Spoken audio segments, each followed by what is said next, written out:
What is good, everybody? I haven't made a video in a long time. This video is gonna come off a little bit weird because I always feel weird whenever I make a new video, especially if it's been a long break like this. At first, I've been dealing with work and I've been feeling burnt out with work. So when I was working like mad overtime, I couldn't fathom or even try to bring up the strength to like keep making content on the side while I was still trying like to get better as an artist. A lot of times I would take these breaks from YouTube just to solely focus on the art and just to keep drawing and stuff. Same thing with the Twitch. I like streaming on Twitch, but sometimes I just need to take a break from all social media just to not really post anything. But yeah, I am back. I am finally back. I had a nice little break. Right now, I'm just trying to figure out how I'm gonna just do everything again. Normally, when I get like a nice flow of content going, I kind of like ride a momentum, and I'm just able to keep on going. The moment I have like a consistent schedule of how everything is going, I keep on making content. I keep drawing. It seems like I can like handle everything once I find my rhythm, my groove, so to speak. So. Normally, none of my videos are ever written. I never practice or rehearse or write out my stuff full on like a lot of these YouTubers here on this space. If it does ever sound like I write these things out, thank you, because I try to come off as precise as possible and make as much sense as possible in the moment of speaking or in my means of like I want to make a video about this type of content or this type of topic here that makes you feel a certain type of way. Yeah, let me start doing that. I have started a new mentorship. With the last one I started literally a month ago. I couldn't really show what I'm doing for the mentorship, but right now I'm doing a storyboarding for all mentorship while I'm actually learning how to be a storyboard artist, and I will be going over like the entire assignments that I'm doing. I get to like talk about like what I've learned, what I'm doing to like help myself, the stuff that I get wrong, that I'm wrong in, and like I'll make tons of mistakes, I'm sure. But I will also be able to tell you guys how to not be like me and avoid these same mistakes. And if you ever want to like, join me on this, or if you want to feel like, you want to, try the stuff that I'm doing to improving your art and your craft, and if you ever just think about being a storyboard artist sometime in the future and try this, let me know. Drop a like for the video, whatever. I don't know. See, again, I did not write. I'm just kind of like forcing myself to like get out there and start making content again. I am sorry for how probably like I'm very unconfident I sound right now. Like I sound so unconfident. But I think the more I do this, the more I'm gonna start building up my original sense of confidence. But yeah, it's been a tough. Very, very tough week. Actually, not a week, like a month. Dealt with a lot of anxiety, pressures from either social media or the mentorships I've been doing so far, and I feel a lot more better now. But I'm still like trying to get into making content or get in the swing of doing things again and try to have like a consistent schedule of doing whatever.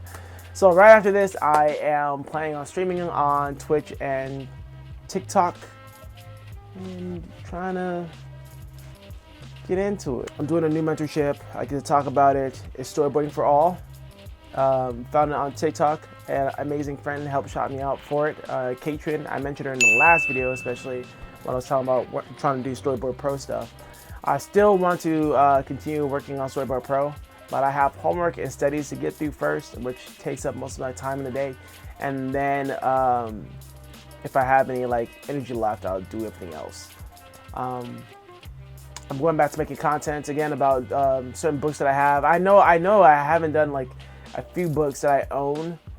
I'm working on some fundamental content too. Like I'm also working on the fundamentals that help me type stuff, and one that I'm going back on like years ago that I started, and I'm gonna expand more on like learning stuff in perspective and how you can draw bodies in perspective. I'm trying to like create the meta of like cheesing anatomy, or at least learning enough to get by type anatomy just for like storyboards and animation. And that's about it. I'm thinking about like just also uploading more on the Patreon. If you guys don't know, I have a Patreon page. You guys can always if you guys want to support me, this channel, and you want to see more content in the future, the first step always starts with Patreon. So if you guys ever want to support me in any type of way, I highly suggest going to Patreon. $1, like the extra $1 or so, like a month will actually help in the funds of my coffee, because I'm always tired. I don't know if it's about the fact like I got COVID once, and they said that people who end up getting COVID, like at least the first time, they also have chronic fatigue syndrome. So I don't know if it's that, or maybe it's just I'm not sleeping enough. But again, I am bouncing all over the place. But anyway, I'll see you guys in the next video. Thank you guys for watching. Remember to like it and comment, and let me know what you guys are interested in seeing more in this like mentorship. Let me know what you want to see more when it comes to educational stuff. And if you guys are interested in seeing any art books that I own, I have tons of art books that I have not done videos on. I even have art books that are more for like concept art and world building. So if you guys want to see that, let me know in the comment section down below. So see ya. I'll see you later. Incredible story artist and director. But and Rad was there too. We had this conversation where Rad was saying, yeah, with Danny, he came to him. He had done his studies at Art Center College of Design, and he did not know how to draw sufficiently well to produce the kind of boards that are necessary for feature films. Really? So, and when he showed Rad his drawings, Rad was just like, dude, like, I don't think you're cut out for this. I don't think you're going to be able to achieve. You just don't have the drawing skills to be a story artist. And Daniel didn't give up. He said, okay, Rad, like, what would I need to do to achieve that, to get to be at that level? And Rad said, well, you would have to copy animation drawings for 6 hours a day for about a year. Like, he straight up just told him that. Wow. And the cool thing, I think, in my opinion, because it wasn't a woman, because it wasn't like, it was just another white guy, like Rad felt that he could just lay it out for him and say, like, you are not going to achieve what you need to achieve unless you do like all this work. And Danny said, okay, thanks, Rad. And he went away, and a year later he came back. Yeah. And he's like, I did what you said. And Danny now is just an incredible story artist. That's cool.